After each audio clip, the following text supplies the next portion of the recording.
thing on.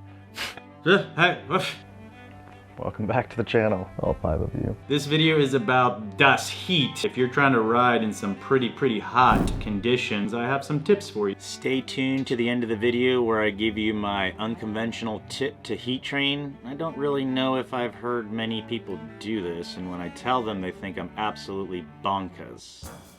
More bonkers than I'm already. And welcome if this is your first time. This channel is about motorcycle track.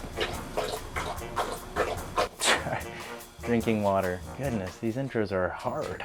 Welcome back to the channel, and welcome if this is your first time. This channel is about motorcycle track days, so if you're into that kind of thing, consider eating a sub.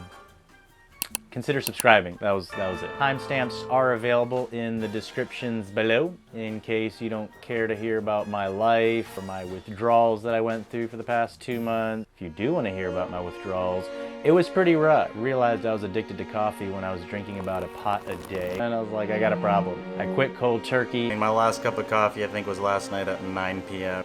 It's 10:22 in the morning. I'm like sweating. I'm not gonna make it.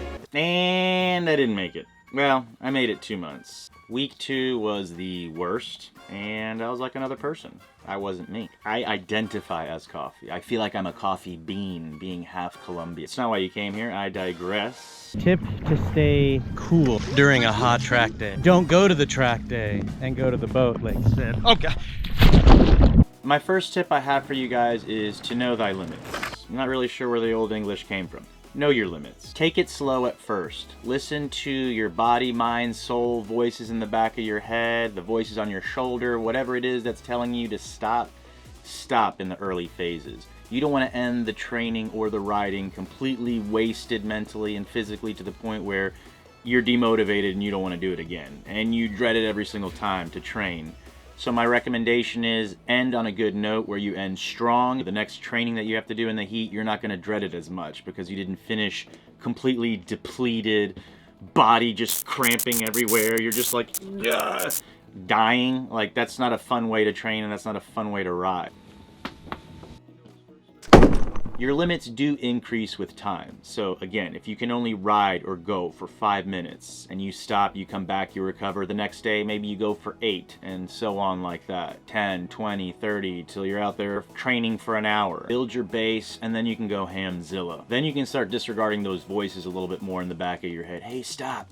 Bing! Keep pushing through it because you have the base to continue on instead of just destroying your body from the beginning. Tip number 2 is pretty obvious. It's hydrate, but don't overhydrate to the point where your ankles are swelling and you're in the hospital, and yeah, you don't want to go that route either. But hydration is key, and beyond water, a supplement for electrolytes, glutamine, D-ribose. I was doing a 3-day event, and day 2 I was cramping everywhere. My neck, my back.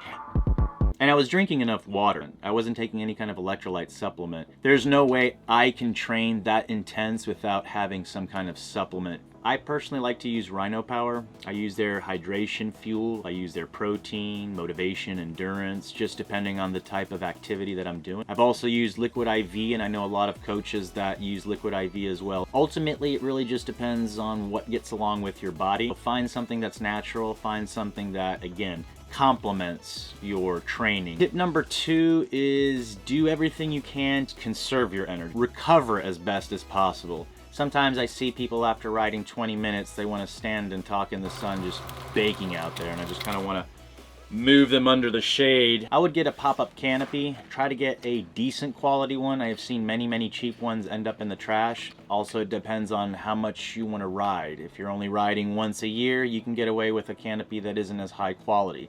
If you're doing about 24, 25 events a year for 5 years, at least that's how long I've had my canopy, and it's still holding up pretty strong, it's worth the investment. I also like to use helmet fans. I have a fan for my suit. I have a fan for my boots and my gloves.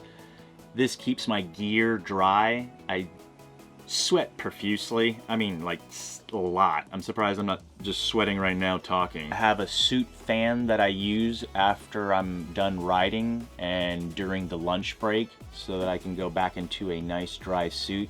My helmet, My boots and my gloves also have a fan. I bring extra underlayers as well too, which is another recommendation if you sweat a lot or just want to keep cooler in general. Any kind of Under Armour compression. If I didn't wear that kind of material, I probably would still be living in that suit. I don't think it would come off. So that helps keeping your body cool, and again, also just being able to get in and out of your suit a lot easier. My unconventional tip is, when it comes to heat training, is start increasing the temperatures in your home, office, wherever you can. So for example, I used to have my office set at 69 degrees, and then when you go out to temperatures of 90 degrees on a hot day, I'd be miserable, and I wouldn't be able to last very long.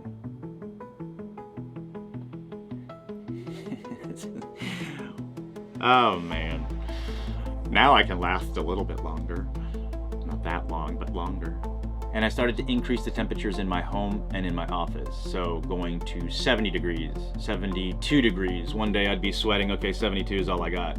The next day, 73, and I'd be good. The next day, 74, sweating, back down to 73. And I did this until I could get to, and I still am comfortable at, 80 degrees. You go from 90 degrees outside, 95 degrees outside into an office that's 80 degrees, and it's cool.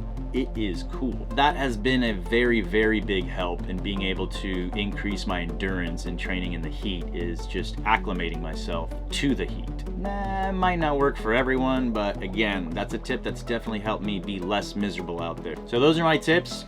Now that it took this long to get this video out, winter is here, so I guess the next video is gonna be tips on riding in the cold, since winter is coming. I always appreciate you. If you have any comments about any of the tips, or you have some tips yourself that you'd like to bring to the table, leave in the comments below. Now I'm starting to get into my rhythm. You know, you get into the rhythm and you push. And once you have that rhythm and once you start pushing, it's game over. See you next time. Peace. Consider using that clutch or throttle hand to subscribe for more content. And if you find some value throughout this video, give it a